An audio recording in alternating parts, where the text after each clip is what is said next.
Nah, jika kalian sudah paham apa itu definisi penampang kritis dan kenapa penampang kritis ini menggunakan penampang bruto, nah sekarang kita bahas apa itu tegangan izin terkoreksi.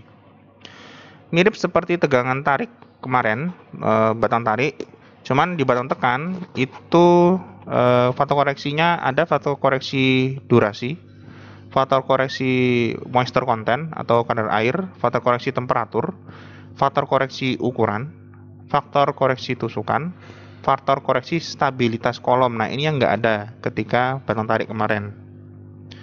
Jadi, nanti tegangan tarik izin terkoreksi adalah tegangan tarik dari SNI tabel dikali CD, dikali CM, dikali CT, dikali CF, dikali CI, dikali CP, gitu. Nah, dalam perhitungan CP, perhitungan faktor koreksi stabilitas kolom, ternyata kita membutuhkan nilai modulus elastisitas minimum terkoreksi, gitu. E minimum itu adalah E dari tabel SNI dikali faktor moisture content, faktor temperatur, dan faktor kekakuan tekuk, gitu. Tidak terpengaruh oleh faktor durasi beban. Nah, nanti akan saya jelaskan di mana modulus elastisitas minimum itu digunakan. Ini ya, jadi bedanya kalau modulus elastisitas itu tidak terpengaruh oleh durasi pembebanan gitu. Nah, refresh, modulus elastisitas minimum itu adalah modulus elastisitas yang penampang tidur seperti ini. Sedangkan modulus elastisitas yang acuan E itu adalah penampang tegak. Ketika ini kan karena nilai modulus elastisitas itu diperoleh dari uji lentur kayu ya, bukan dari uji tekan atau tarik gitu. Nah, sehingga tegangan izin acuan kita yang kita ambil dari SNI dengan kadar air standar 19% itu ada dua, FC dan nilai E minimum. Dua ini akan kita baca gitu.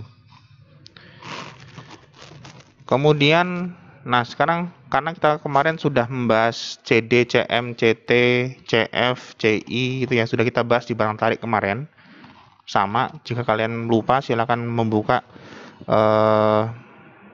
materi batang tarik yang sudah saya upload kemarin. Nanti coba saya taruh di deskripsi linknya. Sekarang kita fokus pada CP-nya dulu, yaitu faktor koreksi stabilitas kolom. Hal pertama adalah faktor CP 1,0 jika struktur tekan ditumbuh di seluruh panjangnya untuk menjaga peralihan lateral. Apakah mungkin ada seperti ini? Mungkin. Contohnya adalah seperti ini. Ini adalah kayu batang tekan, tapi kemudian di sisi lebat sumbu lemahnya, kiri kanan ini kan sumbu lemah ya. Kalau sumbu kuat yang ke arah luar bidang gambar. Itu dipasang pasangan dinding batu bata seperti ini. Akibatnya apa? Kayu batang tekan ini akan terjepit oleh dinding pasangan bata di sisi kiri dan kanan.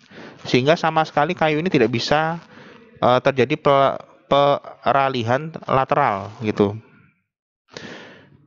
Sehingga ketika kondisinya full seperti ini tidak ada faktor koreksi kekakuan kolom, jadi 1,0. Nah, sedangkan pada struktur rangka kuda-kuda kita itu terpengaruh kekakuan kolom, yang mana kekakuan kolom itu dihitung berdasarkan panjang kolom efektif gitu. Panjang kolom efektif ini mirip seperti rangka baja. Panjang kolom efektif adalah panjang tekuk, bukan panjang fisik dari batang tekannya gitu ya. Nah, panjang tekuk itu adalah panjang fisik dikali dengan faktor panjang efektifnya. Panjang fisiknya dikali faktor panjang efektif gitu. Nah, kenapa seperti itu? Karena seperti ini jadinya. Nah, ini yang terjadi pada sebuah elemen batang tekan. Ketika sebuah batang tekan itu terjadi jepit dan jepit, maka secara panjang tekuknya itu cuma separuh dari panjang fisiknya. Kenapa? Karena seperempat awal dan seperempat akhir dari batang tersebut itu masih lurus sempurna mengikuti jepitan yang terjadi. Itulah kenapa nilai K-nya atau rasio panjang tekuk dibanding panjang fisik itu cuma 0,5. Karena memang cuma separuh saja yang ketekuk. Lain hal ketika satu terjepit, satu tersendi, gitu ya. Maka ini 0,7 karena di bagian sini sebesar 30% itu bisa terjepit tetap lurus, tapi yang 70%-nya itu akan tertekuk. Itulah kenapa nilai K-nya 0,7. Ketika terjadi jepit-jepit, namun jepit ini bisa bertranslasi, jadi bisa bergerak ke kiri kanan. Kalau ini kan bedanya antara yang gambar tengah dengan gambar pinggir. Yang ini sama sekali tidak bisa bergerak kiri kanan, sedangkan yang kanan bisa bergerak. Itu 1,0.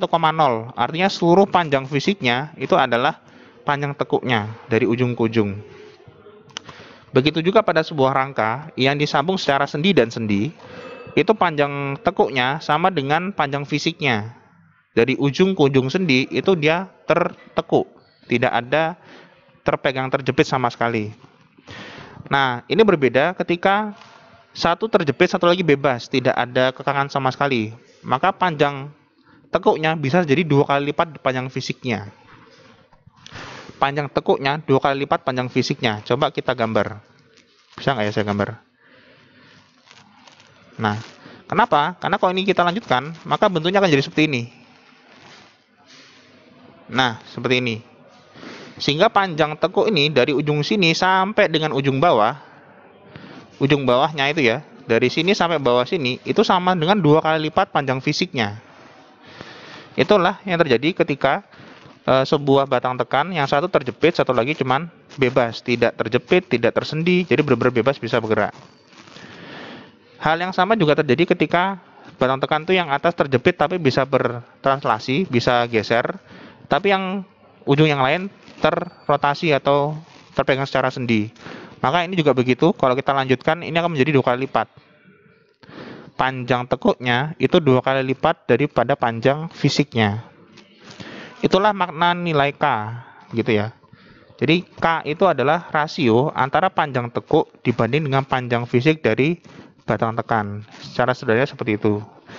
Nah, bagaimana dengan struktur rangka kuda-kuda kita? Kuda-kuda kita menggunakan asumsi ujung-ujungnya adalah sendi, gitu. Jadi ujung sebuah batang tekan kan ujung yang lain itu diasumsikan sebagai sendi-sendi, gitu. Sehingga nilai K kita itu sama dengan 1,0. Panjang fisik dari batang tekan sama dengan panjang tekuknya. Seperti itu.